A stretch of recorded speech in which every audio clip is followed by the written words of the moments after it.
ഈ Ivan Fernandez അല്ലെങ്കിൽ Abel Muthaiah എന്നുള്ള പേര് കേൾക്കുമ്പോൾ തന്നെ നമുക്ക് ഒരുമാതിരിപ്പെട്ട എല്ലാവർക്കും ആ പേര് അറിയാം. കാരണം അവരുടെ ആ സ്റ്റോറി ഒത്തിരി ഫേമസ് ആയിട്ടുള്ള സ്റ്റോറിയാണ്.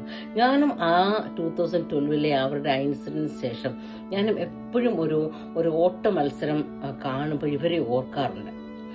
നിങ്ങൾക്കൊക്കെ ഞാൻ പറയുമ്പോൾ തന്നെ ആ സ്റ്റോറി അറിയാമായിരിക്കും. 2012 നടന്നൊരു ഓട്ട മത്സരം, ഇന്റർനാഷണൽ ഒരു ഓട്ട മത്സരമായിരുന്നു. അതിനകത്ത് ഈ ഫസ്റ്റ് വിന്നിങ്ങിലേക്ക് വരുന്നത് കെനിയയുടെ കാൻഡിഡേറ്റായ ഈ ഏബൽ മുത്തയ്യായിരുന്നു. പക്ഷെ ഫിനിഷിംഗ് ലൈൻ എത്തുന്നതിന് മുമ്പ് തന്നെ അദ്ദേഹം ഫിനിഷിംഗ് ലൈൻ ആണെന്ന് ഓർത്തിട്ട് തന്റെ ഓട്ടം നിർത്തി.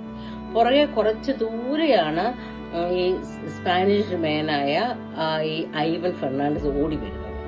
അപ്പൊ അദ്ദേഹത്തിന് മനസ്സിലായി ഫ്രണ്ടിൽ പോയ ആൾക്ക് തെറ്റ് പറ്റിപ്പോയിട്ടാണ് അദ്ദേഹം നിൽക്കുന്നതെന്ന് മനസ്സിലായി.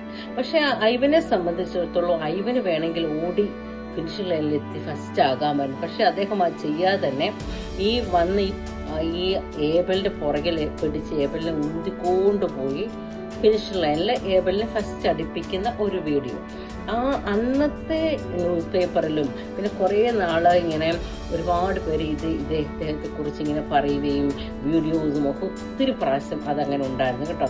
അങ്ങനെ തന്നെ ഈ രണ്ടാമത് എത്തിയ ഈ ഐവൻ ഭയങ്കര ഫേമസ് ആയി. ഐവന്റെ ആ ഒരു പ്രവൃത്തി മൂലം അതിന് ശേഷം ഈ മീഡിയക്കാര് ഇദ്ദേഹത്തോട് ഐവനോട് ചോദിക്കുകയാണ്, നീ എന്തുകൊണ്ട് അങ്ങനെ ചെയ്തു? നിനക്ക് വേണേ ഓടി ഫസ്റ്റ് ആയി, നിങ്ങളുടെ രാജ്യത്തിന് ആ ഫസ്റ്റ് കൊടുക്കത്തില്ലായിരുന്നോ എന്ന് പറഞ്ഞപ്പം ഈ ഐവന്റെ മറുപടിയാണ് ഭയങ്കരമായിട്ടൊരു എന്നെ ചിന്തിപ്പിക്കുകയും ഒരുപാട് ആൾക്കാർക്കും അത് ചിന്തിപ്പിക്കാൻ ഇടയായത്.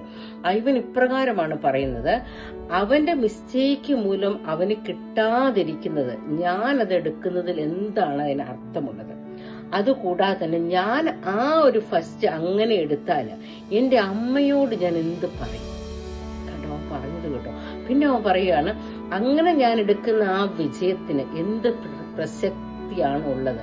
അതുപോലെ തന്നെ വരും തലമുറയോട് ഞാൻ എന്താണ് കാണിച്ചു കൊടുക്കുന്നത്? അതുമൂലം ഐവന്റെ ആ മറുപടി ഭയങ്കരമായിട്ടും അത് ഫേമസ് ആയ ഒരു മറുപടിയായിരുന്നു.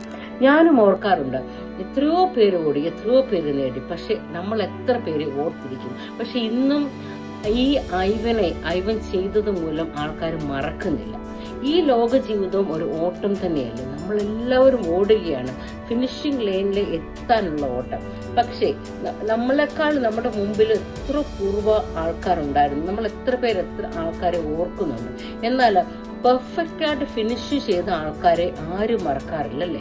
നമ്മളെല്ലാം ആരെങ്കിലും ഒക്കെ പറയും, ഇന്നയാൾ ഇങ്ങനെ ചെയ്തു, ഇങ്ങനെയാൾ നന്നായിട്ട് അയാൾ ചെയ്തു എന്ന് പറഞ്ഞ് ഓർക്കാറുണ്ട്.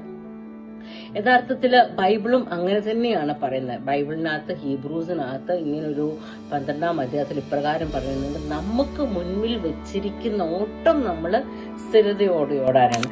സോ ഇന്ന് പകൽക്കാലം ഞാൻ നിങ്ങളോട് പറയട്ടെ, നമ്മുടെ ഓട്ടവും നമുക്ക് ദൈവത്തോട് കൂടെ ഓടാം. നമുക്കുടെ മുൻപിൽ വെച്ചിരിക്കുന്ന എങ്ങനെയാണ് ദൈവം ആഗ്രഹിക്കുന്നതെന്ന് പറഞ്ഞ പോലെ ആ പെർഫെക്റ്റ് ലൈനിലുള്ള നമുക്കും ഓടി നമുക്കും അവിടെ എത്താം. അതുപോലെ തന്നെ മറ്റുള്ളവരെയും അവരുടെ ആ ലൈനിൽ ഓടി ആ ഓട്ടം മറ്റുള്ളവരും എത്താൻ നമുക്കും സഹായിക്കാം. ഓക്കെ.